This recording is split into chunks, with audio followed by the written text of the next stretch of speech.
many people who are dying. So many people are in need of treatment.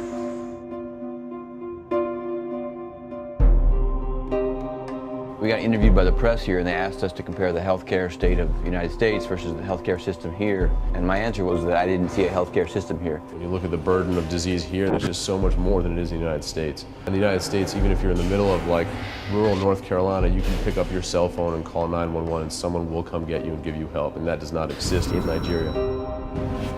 The people of Nigeria need access to the same basic health care that we have. They have access to nothing.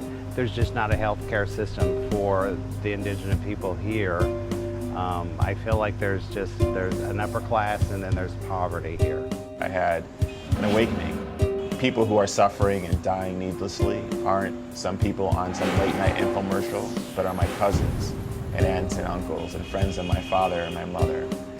We reached out to doctors in Charlotte, North Carolina, doctors in Denver, and staff in Chicago, put together a great team. And we are here at Regina Caeli Hospital, a Catholic missionary hospital in Awka.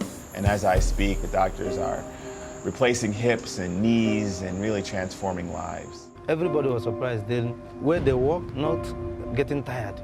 Dedication, they have really contributed a lot. We appreciate it much. In this part of the country, coming for bone surgeries, we haven't heard of that before. I haven't heard of that before.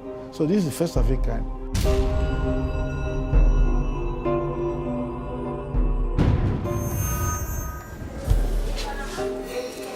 What is this bandage here for? We were asked to assess this girl. She came in complaining of her right knee hurting. The right knee was bandaged, but when she pulled her skirt up, her left leg was so disformed from polio. It just took me away. I'm like, I would expect that her left leg would have been her issue, and it was her good leg.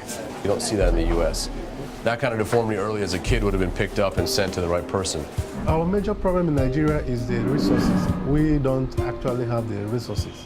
Well, first of all, you walk in the theater, which they call their operating room, and it's like, are you kidding? You can't even imagine what crossing your T's and dotting your I's looks like in a place like this, because there is nothing here except lights and a table.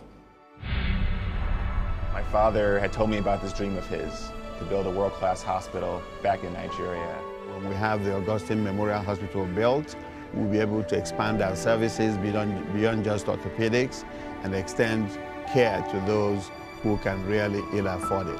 The exciting part about being here at this future site of our hospital is that right now, on a medical mission, probably about 20 minutes away from here, but I can't wait for the day when doctors from Chicago and Los Angeles and New York are going to be packing up and getting their supplies and their equipment together and coming to medical missions here at Augustine Memorial Hospital. And that should be, God willing, only a few years from now.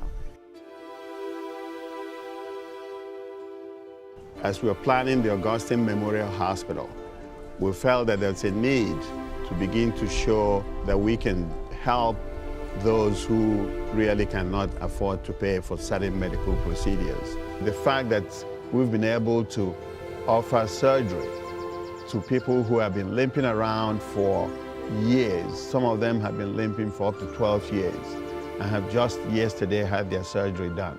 I think that's the most gratifying thing I have seen. It's more about a mission to develop and be a blessing to these people. We're not saying we're going to be able to solve the problems of this country, but at least they should get the medical care that they deserve here. That's what Geanco stands for. We are here to help you.